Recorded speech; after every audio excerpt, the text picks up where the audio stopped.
Welcome once again to Noir Alley. I'm your host, Eddie Muller.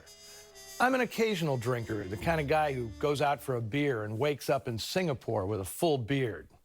Now, that line may or may not describe me accurately, but it's a prime example of the wisecracks that were the specialty of writer Raymond Chandler, most of them uttered by his iconic creation, Private Eye Philip Marlowe. Today we have what is unquestionably the most unique adaptation of a Chandler novel. Released by MGM in 1947, is Lady in the Lake. Now, several weeks back on Noir Alley, we screened 1944's Murder, My Sweet, the first film to take a crack at accurately bringing Marlowe to the screen. While Chandler didn't think that picture was completely successful, it busted Hollywood open for him and helped pad his bank account. Paramount paid him handsomely to write his only original script, The Blue Dahlia, in 1946. In that same year, Warner Brothers had their hottest stars, Bogart and Bacall, in an adaptation of The Big Sleep, directed by Howard Hawks. Fox got into the act the next year, adapting Chandler's 1942 novel, The High Window, as the brasher doubloon, with George Montgomery as Marlowe, sporting an inexplicable mustache. When Robert Montgomery convinced MGM to buy the rights to Chandler's most recent novel for $35,000, it seemed like a safe bet. Montgomery intended to direct the film himself, having gotten a taste for it when he directed much of They Were Expendable after John Ford fell ill.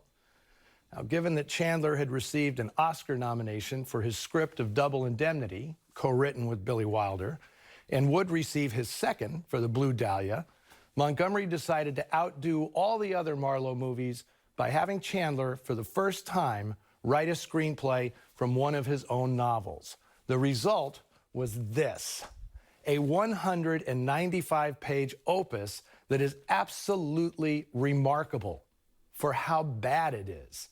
Yes, it's got great dialogue, pages and pages of it, much of it delivered by characters having nothing to do with the plot.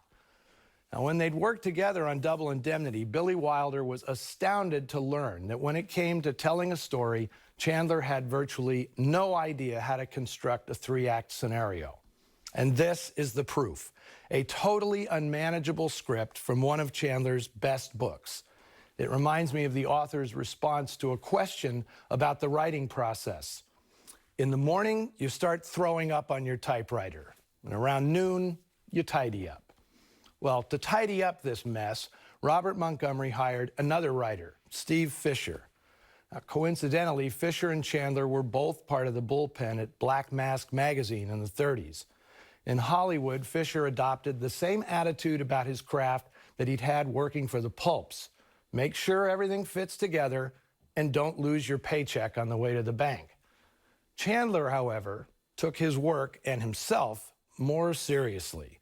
He was insulted that another writer reworked his story, which included shifting the action from a hot Los Angeles summer to the Christmas holidays and dropping all the scenes at Little Fawn Lake, the book's best passages.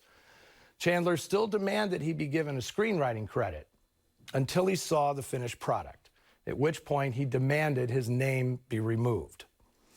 Now, this is not to say Lady in the Lake is bad, but judging it as you would a typical detective story is impossible because it's unlike any other film in the genre. The story is seen entirely from Philip Marlowe's point of view, the most elaborate use of subjective camera ever attempted. You're in terrible shape. Take a look at yourself.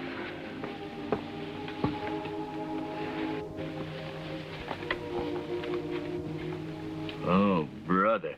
Orson Welles had wanted to shoot an adaptation of Joseph Conrad's Heart of Darkness this way a few years earlier, in those heady months when he seemed determined to reinvent cinema. But it was Montgomery's pal, Delmer Daves, who actually put this crazy notion in the actor's head. Daves told Montgomery about the plan he'd devised to shoot the first act of Dark Passage from Bogart's point of view, only to have Jack Warner nix the idea. Well, Montgomery picked it up and ran with it, deciding to shoot his entire movie that way. Of course, Jack Warner eventually okayed Daves's daring idea, making 1947 the year 2 movies were released using the same never-before-seen camera trick. Well, MGM executives were not amused at first.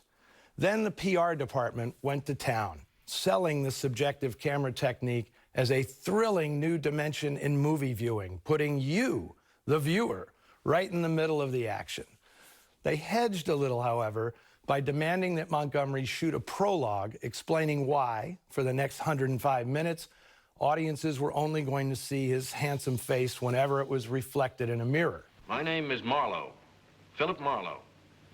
Occupation, private detective. You know, somebody says, follow that guy. Fortunately for her many fans, this meant that Audrey Totter became the de facto star of the show, playing every scene directly to the camera and flaunting a pair of the biggest eyes in the business. You'd be crazy to fall in love with me, Marlowe. Don't I know it? Totter was good pals with Montgomery, and when he asked her to help him pull off this risky project, she couldn't say no, even though she'd just been offered a plum role in a picture being made cross-town at Universal. Mark Hellinger and Robert Siodmak wanted her for the role of Kitty Collins in their adaptation of Ernest Hemingway's The Killers, opposite a new actor named Burt Lancaster. Oh well. Montgomery lucked out, getting himself a blonde who could make a bishop kick out a stained glass window. Co-starring Lloyd Nolan, Leon Ames, Tom Tully, Jane Meadows, and L.A. Mort as the mysterious Crystal Kingsby, here is the singularly strange Lady in the Lake.